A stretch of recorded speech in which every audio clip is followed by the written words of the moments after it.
Here's field.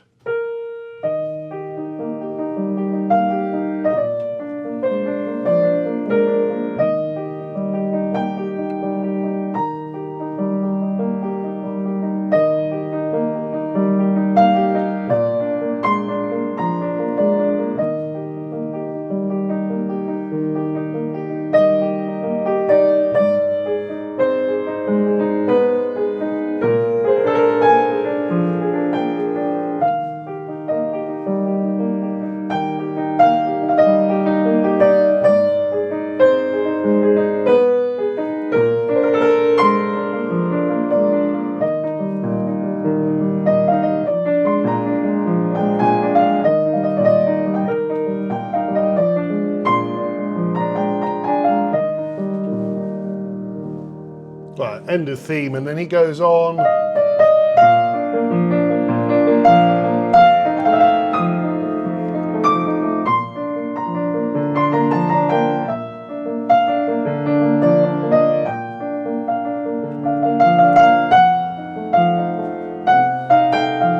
Nice little cross rhythm there.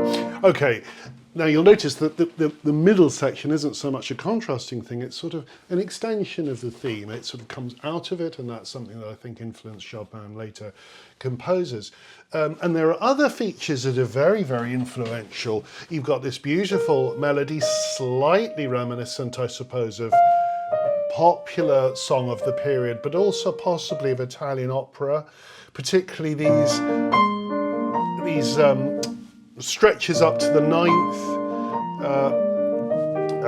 The other thing is the accompaniment, which isn't boring. There are no Alberti basses. This is a new invention of Field's, very reliant on the pedal to be depressed, and then weave out an arpeggiated accompaniment, but it isn't a boring one. It isn't like that. Actually, the kind of thing that his teacher Clementi would have had with triplets or whatever.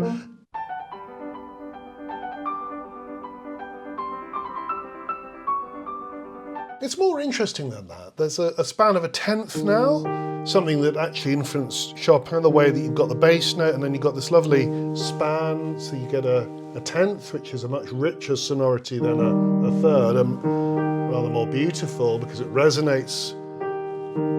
And then the pedal's down, so you get a kind of wash of pedal and it creates that wonderful dreamlike character, very romantic. And this is a new kind of piano sonority Field's inventing.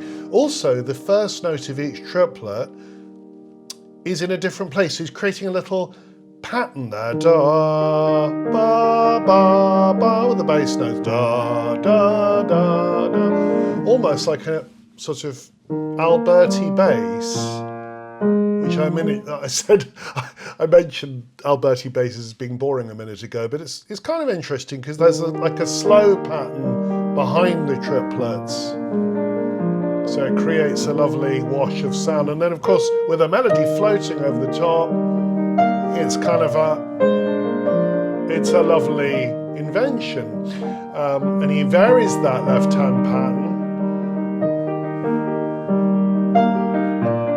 Now, all of this had an impact on Chopin, but when we look at what Chopin writes quite a few years later, 1830, 18 years later, it's a much richer thing. This is so famous it barely needs an introduction, but let's just listen to it with the Field in mind.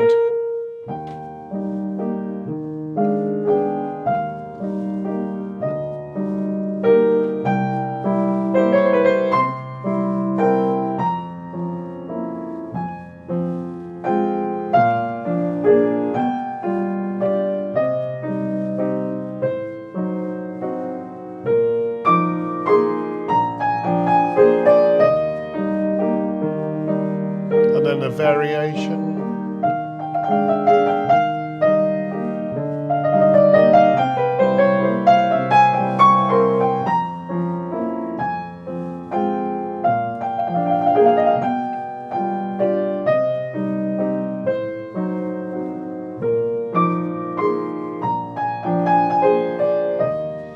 And rather like the Field, we just move on into the new atmosphere without a particular change in character. And then on it goes. So, I mean, it's prodigiously beautiful, isn't it? But remember last week when I read a whole bunch of very irate criticism of Chopin's music in the 1830s? Let's turn to Ludwig Rellstab, who was a bit of a star last week, and his marvellously disparaging comments about Chopin. Ludwig Rellstab, something of a celebrity critic of the period, who'd composed poems for Schubert to set and also came up with the title Moonlight Sonata for Beethoven's Opus 27, number 2. But he gives this nocturne short shrift. Here's what he says. Where Field smiles, Mr. Chopin makes a snickering grimace. Where Field sighs, Mr. Chopin groans. Field shrugs the shoulders, Mr. Chopin arches his back like a cat. Field adds spice to his meal, Mr. Chopin throws in a handful of pepper. Furthermore, in his 3 nocturnes opus 9, this is opus 9 number 2, Chopin has again not failed to choose the remotest keys, B flat minor, B major, and of course E flat major. Of course E flat major, referring I think to the fact that Field's nocturne is in that key. But in this latter key, he also has such modulations that one would feel himself in a labyrinth. That's an interesting point. We'll get onto this in a moment. If one were to hold Field's charming romances before a crooked mirror so that every finer expression is exaggerated, then one would get Chopin's handiwork. We beseech Mr. Chopin, who's really not without talent, to return to truth and nature. So there's this idea that Chopin is not without talent. You know, Rellstab perceives that there's talent here, but that it's perverse, it's strange, it's crooked, it's over-exaggerated, it's grotesque. Isn't that extraordinary? This music that we're so used to thinking of as beautiful, as you know, natural, as wonderfully melodic, to the generation, the first generation that hears it, it seems weird and overly exaggerated. Let's have a look at the details, because in Field, you've got this triplet accompaniment with simple patterns. In Chopin, there's the same use of triplet type patterns, although they're slower than Field's. And do you notice every third chord, so you have to start with a single note, then 2 notes, then 3 notes. Within the pattern of 3, you move from 1 to 2 to 3. Very ingenious, actually. So that there's a slight emphasis, because of the density of the chord, on the third quaver. It just has a tiny little accent on it. Incidentally, in the comments on some of my Chopin videos, I've reacted somewhat crossly to people who've said that Chopin's a homophonic composer. He really isn't. He's a very great polyphonist. Every single chord, a bit like Rachmaninoff, who comes much later, of course, but both composers, inside these accompaniments of theirs, there's all sorts of counterpoint. I'll show you what I mean. Look at the bass line here. The E flat goes to the D goes to the C, so you have this wonderful sense of a linear, of this beautiful line flowing through. Probably the sort of thing that Rellstab didn't like, because as you focus on that with the melody, look at the beautiful dissonance between the passing note in the bass, the D, and the tonic in the right hand. And the bass on its way to the C. So you have this wonderful sense of polyphonic lines moving around. Also in the middle, if you look at the middle voices, the second chord moves to that. So you can see these patterns of lines moving about. Also in the third chords, they're also linear. So you're watching these chorales, if you like, moving through the accompaniment.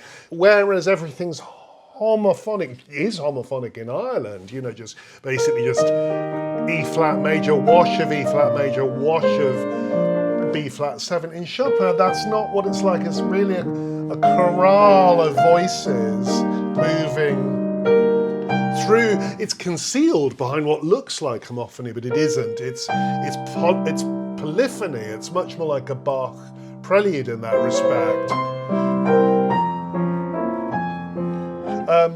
I'm also trying to imagine what Rellstab would have thought was like the arching of a cat. It's possible, for example, that this kind of fingering that you get, where he marks it 5-5-3-5, marvellously weird. You're doing 5-5-3-5, absolutely unique, really, absolutely new idea of the poetry, of the physicality of the piano. So you've got this sort of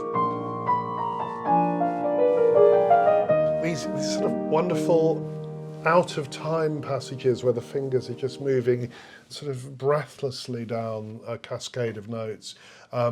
He also complains about the ferocity of the modulation. Perhaps something like this.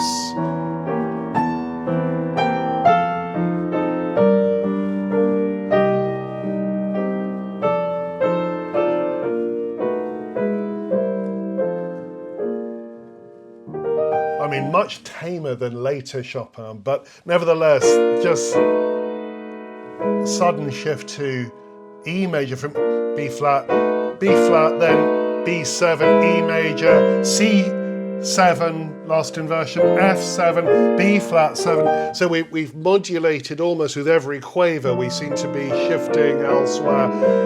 And it's all for an expressive effect because we come back to where we were. Do you remember in last week's video I talked about how Chopin often uses modulation not really to go anywhere but to create an expressive, almost ornamental effect. It makes that each chord has a kind of colour and it affects you emotionally, and it's beautiful. It's a kind of exquisite effect, but it's ultimately just going to the same place.